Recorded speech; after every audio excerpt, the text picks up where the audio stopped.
Olá! Cheia de alegria por aqui mais uma vez para levar adiante a palavra do Senhor. A paz de Cristo seja com todos nós.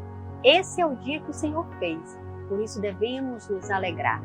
E a gente vai se alegrando à medida que vamos entendendo quem é Cristo e qual a nossa identidade.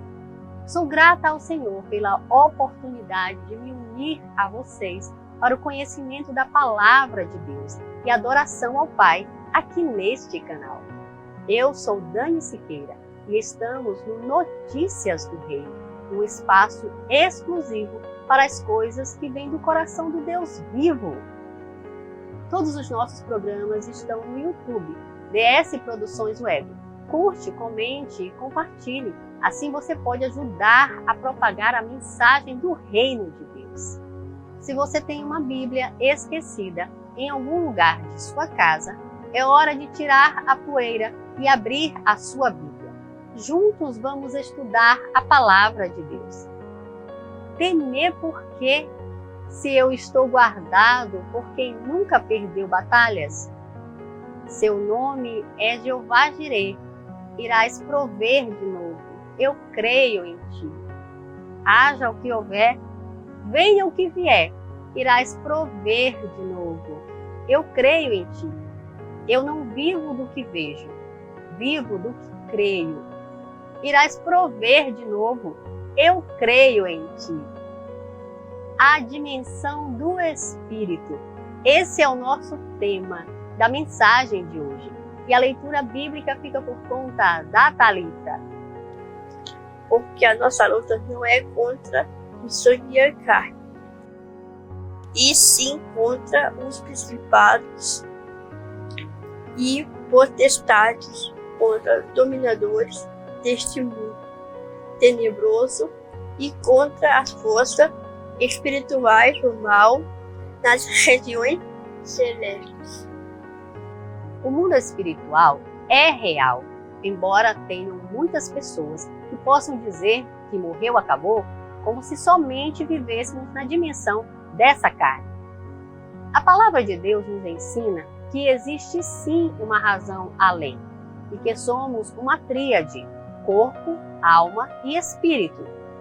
Somos um espírito, temos uma alma e habitamos em um corpo, conforme está escrito: o mesmo Deus de paz vos santifique completamente, e todo o vosso espírito, alma e corpo sejam plenamente conservados, irrepreensíveis, para a vinda de nosso Senhor Jesus Cristo.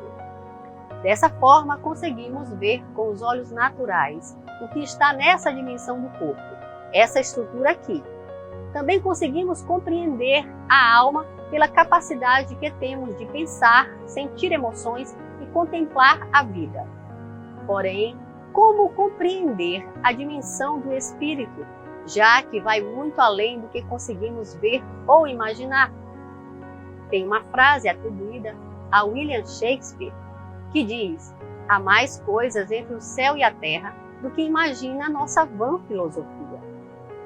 E esse é o nosso foco, o foco do nosso estudo bíblico de hoje, o que vai além, a dimensão do Espírito.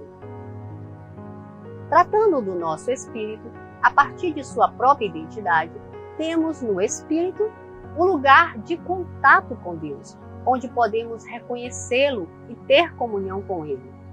Deus é Espírito e é necessário que os seus adoradores o adorem em espírito e em verdade. Partindo desse princípio de que o Espírito de Deus fala no nosso espírito, esse lugar deve estar apto para a presença de Deus, concorda? Ocorre que na dimensão espiritual também existem outras forças, tenham essas recebido algum nome ou não, que ficam concorrendo pela alma do homem. Aí é que está o problema, quando violamos a lei espiritual na qual fomos criados por Deus, ser imagem e semelhança dele, a fim de ter comunhão com ele, substituindo essa lei espiritual legítima por outra coisa qualquer desconhecida, permitindo um acesso estranho ao nosso ser. Isso é uma transgressão, que no contexto bíblico trata-se de quem viola ou desobedece aos mandamentos e princípios estabelecidos por Deus, tanto no âmbito moral quanto no religioso. Anjos e demônios. Não são todos eles espíritos ministradores enviados para servir a favor dos que hão de herdar a salvação? Os anjos do Senhor são anjos ministradores, enviados por Deus para nos servir em prol dos propósitos de Deus. Eles nos protegem em nossa missão de vida. Porém, existem os anjos caídos que se rebelaram contra Deus e, portanto, são inimigos de Deus, assim como são nossos inimigos. Eles são anjos maus e atendem ao comando de Satanás, líder do inferno, que tem como missão matar, roubar e destruir. Tanto no Antigo Testamento quanto no Novo Testamento, os anjos de Deus são mencionados como seres espirituais que servem e louvam ao Senhor no céu e podem aparecer para nós como seus mensageiros, representantes de Deus em uma missão específica. A Bíblia não diz que temos um anjo da guarda individual, mas que os anjos estão sujeitos a Deus e, por ordem de Deus, podem trabalhar em favor dos filhos de Deus, nos ajudar contra as forças espirituais do mal.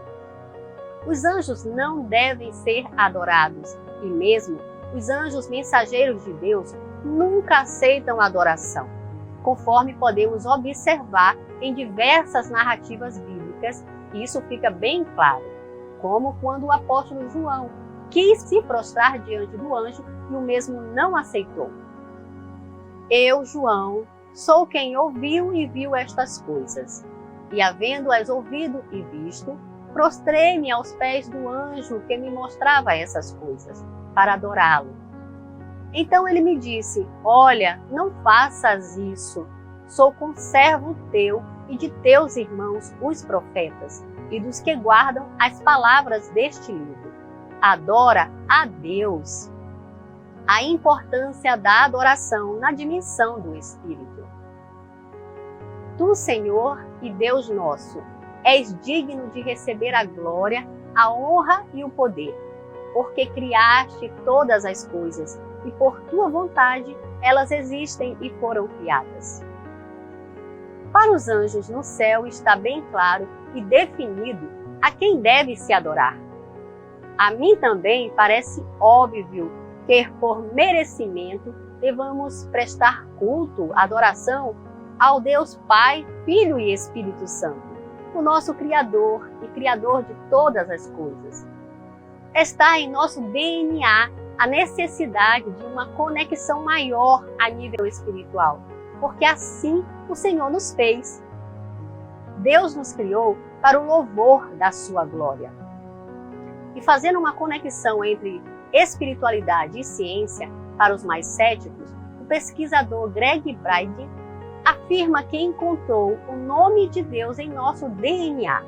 Vamos entender melhor através desse vídeo.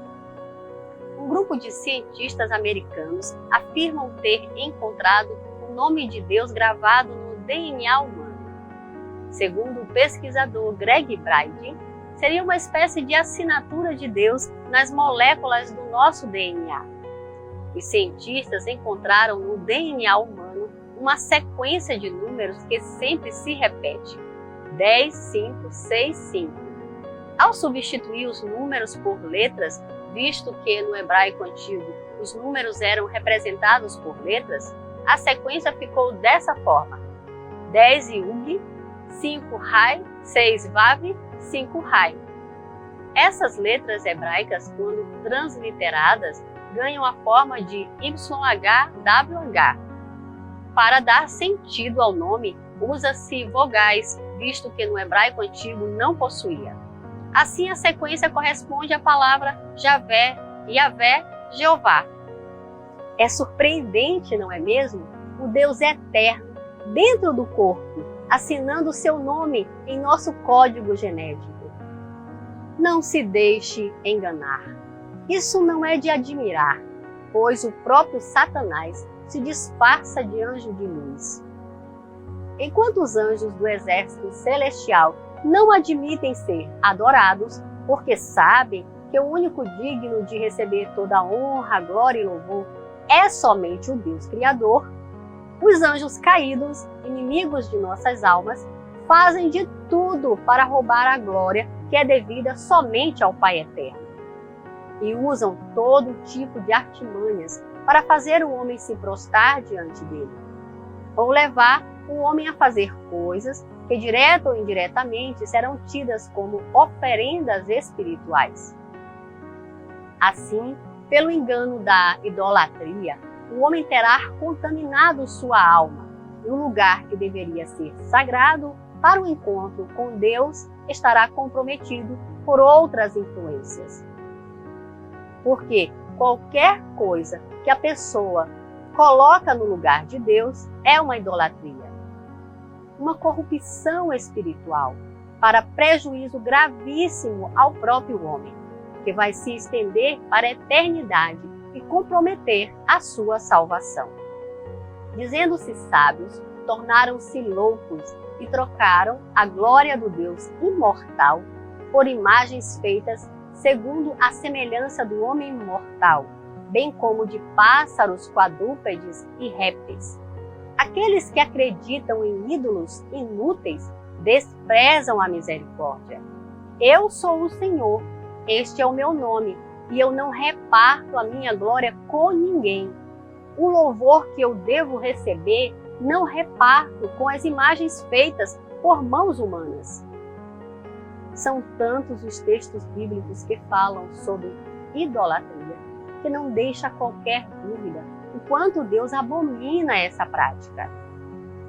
Outro fator que contribui para que o homem seja enganado é a busca por soluções fáceis, que acontecem geralmente quando a pessoa está passando por alguma situação difícil e, no desespero, acaba se tornando uma presa fácil, quando busca ajuda no lugar errado, como a busca de uma solução no ocultismo. Como o próprio nome diz, coisas ocultas, que significa secreto ou misterioso. Nesses momentos, o impostor chamado Satanás, diabo, coisa ruim, tudo que não presta, se aproveita da fragilidade e faz o ser humano ficar devedor dele. O fato é que não devemos dar lugar em nossas vidas a esses territórios desconhecidos. Não se engane, o diabo não dá nada de graça para ninguém. O preço é alto e é a alma da pessoa que ele quer e faz com que a pessoa fique aprisionada devido a uma dívida com ele. Se fosse bom, não precisava se disfarçar. As coisas de Deus, ao contrário, são as claras.